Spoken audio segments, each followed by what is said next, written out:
The Mamluk revival style commonly conjures up images of geometric designs often seen in the streets of Cairo and really imagined with the 19th century.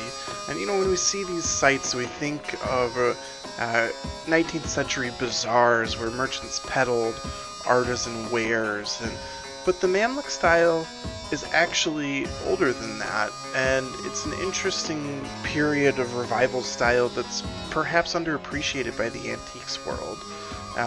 The category exists due to complex dynamics of how Europe and the Ottoman Empire were engaging with each other in the 19th century. The revival itself being of crafts dating back more than 500 years from renewed interest by two very different groups of people. And interest in the West in all sorts of Egyptian subjects had been increasing greatly since Napoleon's conquest in the late 18th century.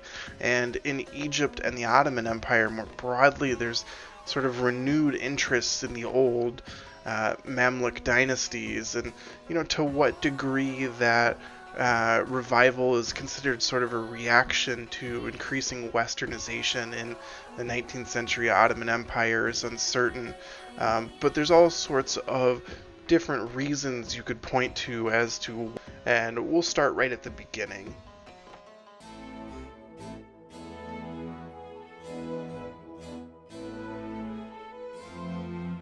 How nice it is to start with an antique.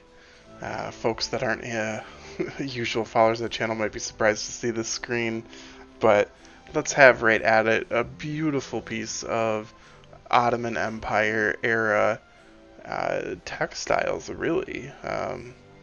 Nice embroidery. What we have is a curtain. I think it would be a sort of pilgrimage banner for religious purposes. You get the human in there to actually see how large this would have been. For our purposes, this is actually a really nice starting point because there's embroidered text on here that indicates a date for this piece, which puts it within the reign of Mahmud II, and that's going to place this piece within the early 19th century, and during a period of time where the Ottoman Empire is undergoing its own westernization process. It's sort of Mahmud II is sort of referred to as a Peter the Great type figure, a transformation of traditional ways into modern state operation. If we look at this item, really impressive all around. I think shocking to see it only hammered down for $715. I mean, I think this was a real find. Really extravagant piece. I mean, you see there highlighted dating to 1820 to 1821. And given the size of it, quite monumental. 32 bids to $715. I mean, I should have bought this. So where are we at? We're in 19th century Egypt. Just recently been sort of tossed around between the French and the Ottoman Empire, looking back at all of this rich history and more recent rich history of Mamluk warrior society and these beautiful instances of fine medieval craftsmanship, and in particular really fine metalwork and engraving and inlay and even figural decoration on metalwork that isn't seen done elsewhere in such a fashion. And here we've got a really nice looking little snuff type box. They call it a little brass casket. And we really have this sort of uh, Mamluk style animal decor on top, where there's all of this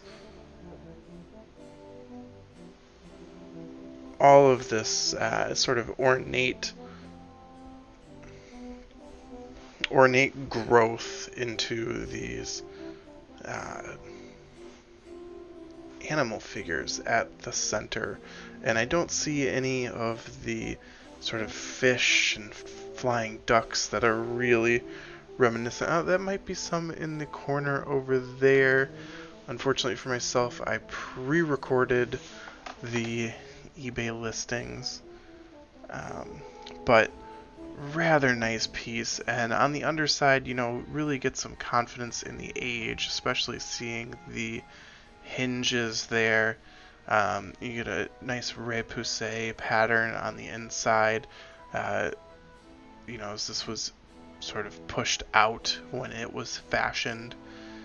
Just very obviously a very fine 19th century piece. And honestly, a category that I think is punching below its weight. If you look at the price here for what you're getting for about, probably a late 19th century, early 20th century snuff box for $103, that's quite good.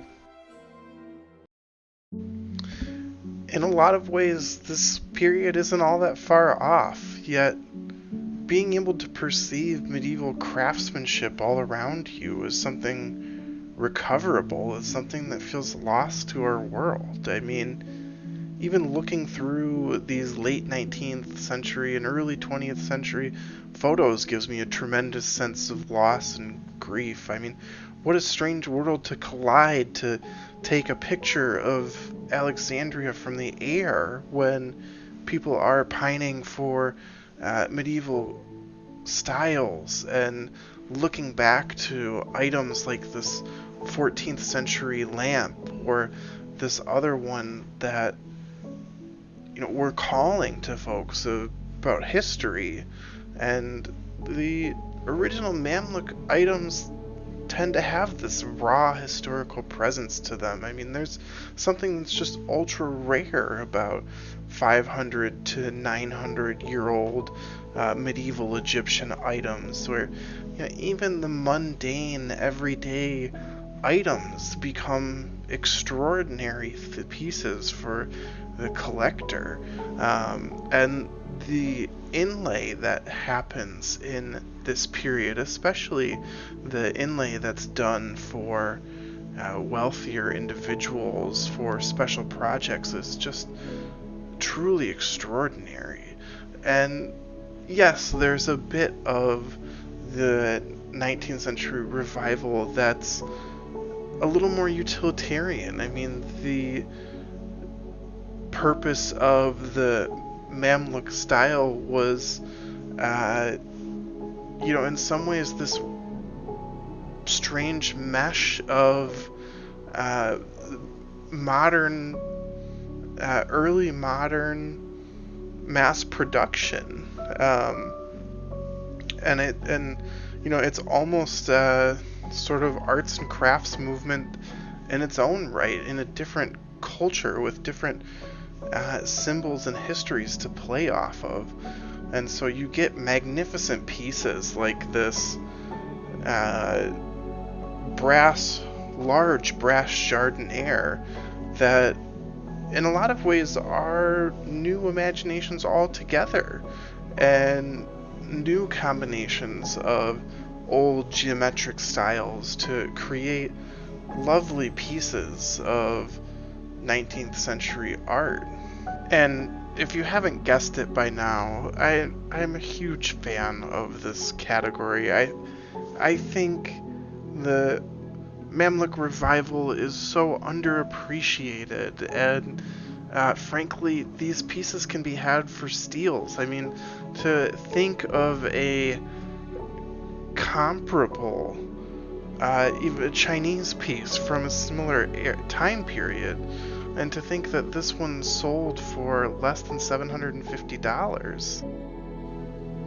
And the West amplifies demand even more for Mamluk items, and what happens is a sort of collective process of historical rediscovery, and a lot of the sort of ravaging of Egypt's history perks up tremendous interest, and it feeds into this existing artisan network that's already producing these items. And as images of Egypt spread, more and more folks are buying things up. And this is true, especially the export industry in the 18th and 19th century oftentimes was sending true relics out of the country. Um, and, one of it would happen a lot with coins. And coins are something that, a lot of them are made, so we're still finding uh, plenty of them today. Um, and the plentiful nature of coins is nice. It's always something I recommend to the beginner collector. But that draws me into this next piece, which um, is an interesting contrast to the patinaed items that we've been looking at. I like pulling up the polished instance of the Mamluk revival period, because this is what it would have looked like out of the craftsman's hands. It would not have necessarily been the patinaed item. As an antiques person, of course, I love a good patina, and I leave my patinas intact. But there's something to looking at this item in this fashion and seeing it in this way that is really kind of special.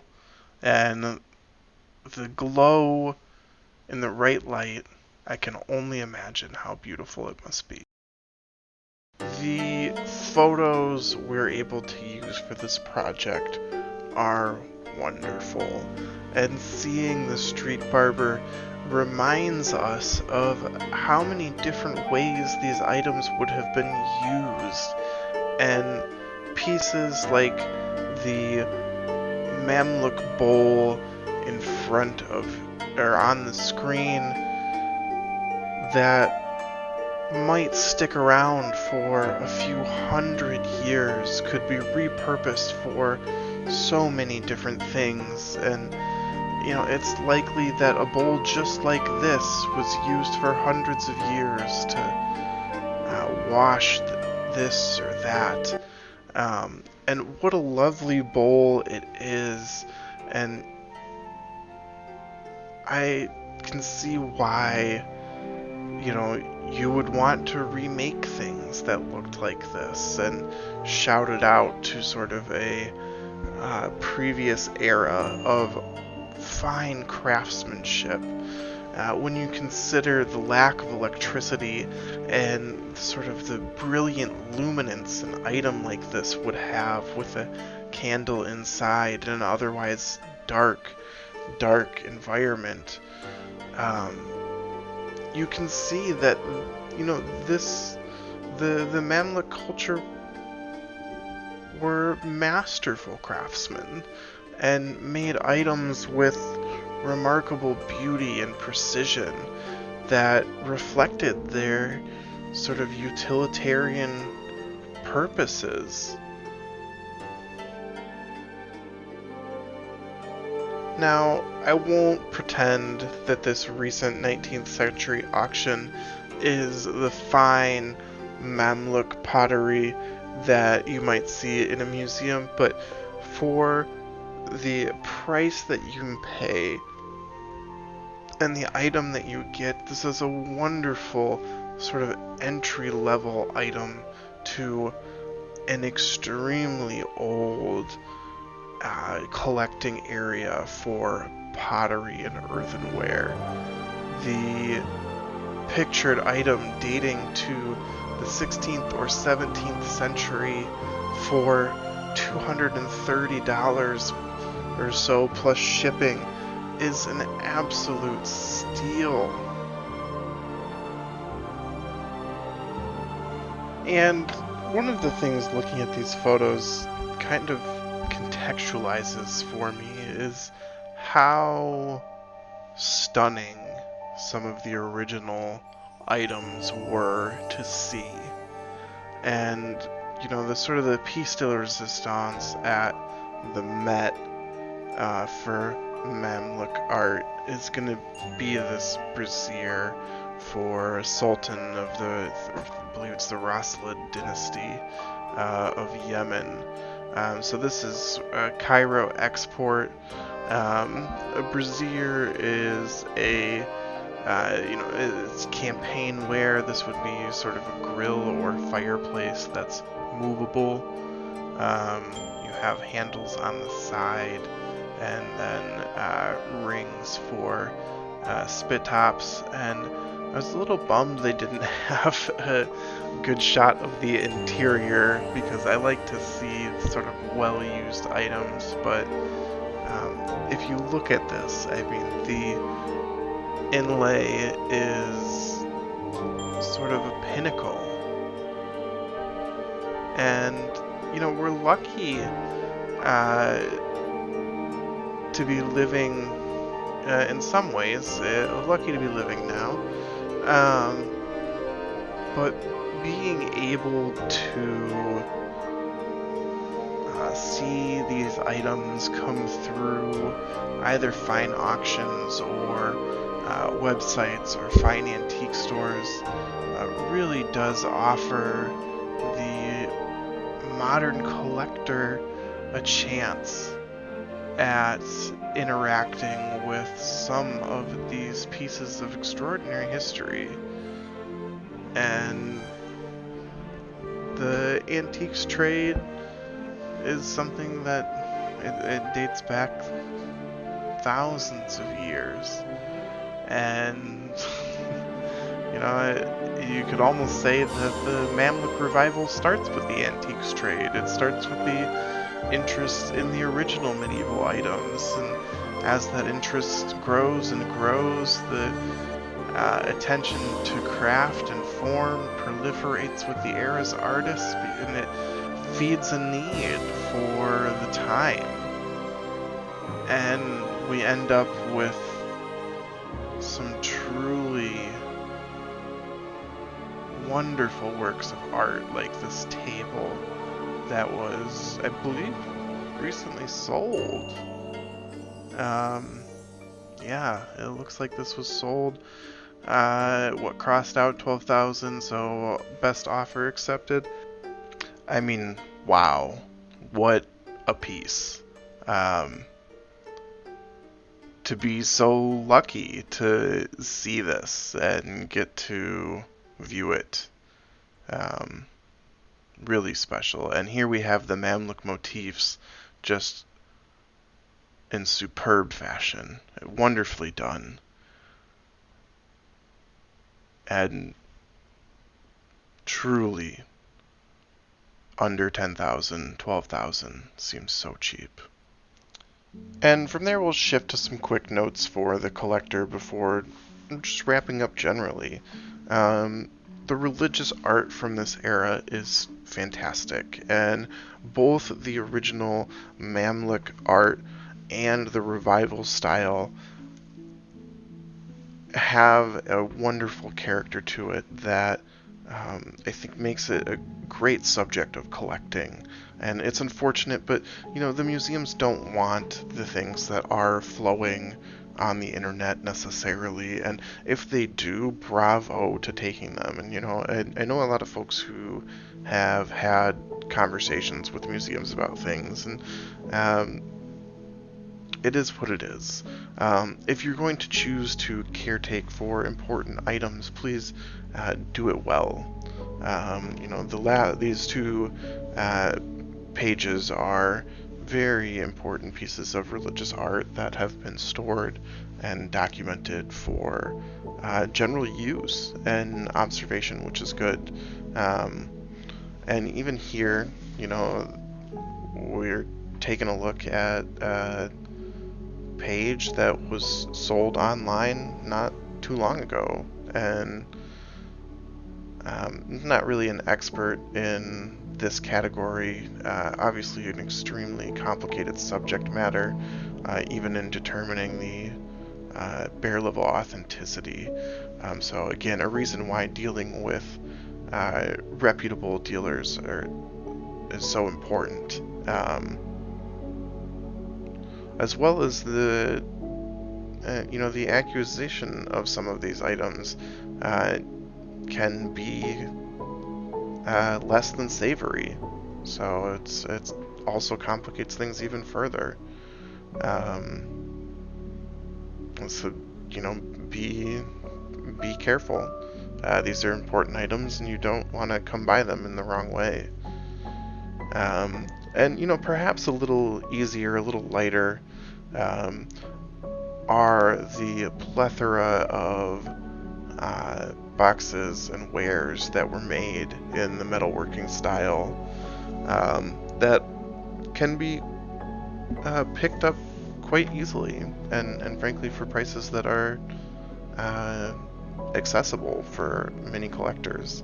Um, Even the $100 to $200 range has some phenomenally extravagant examples.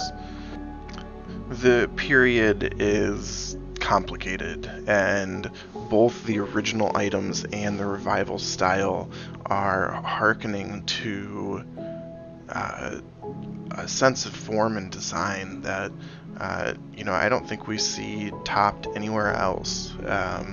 And even the items that would be considered more mundane, like some of the earthenware, have a certain romanticism about them, and that might be because of a lot of how we perceive the era is through the early 19th century's eyes, whether it's from the French painters that drew Egypt in such a magnificent way, or whether it's from the residents themselves looking at history with a sense of reverence when they weren't ruled by the Ottoman Empire, or the advance of westernization wasn't at the doorstep, and things weren't changing so rapidly. There's a lot of different reasons that a lot of different folks were attached to this period of history. And I think I'll end it with just a plea to say, if you have wonderful items, please take care of them.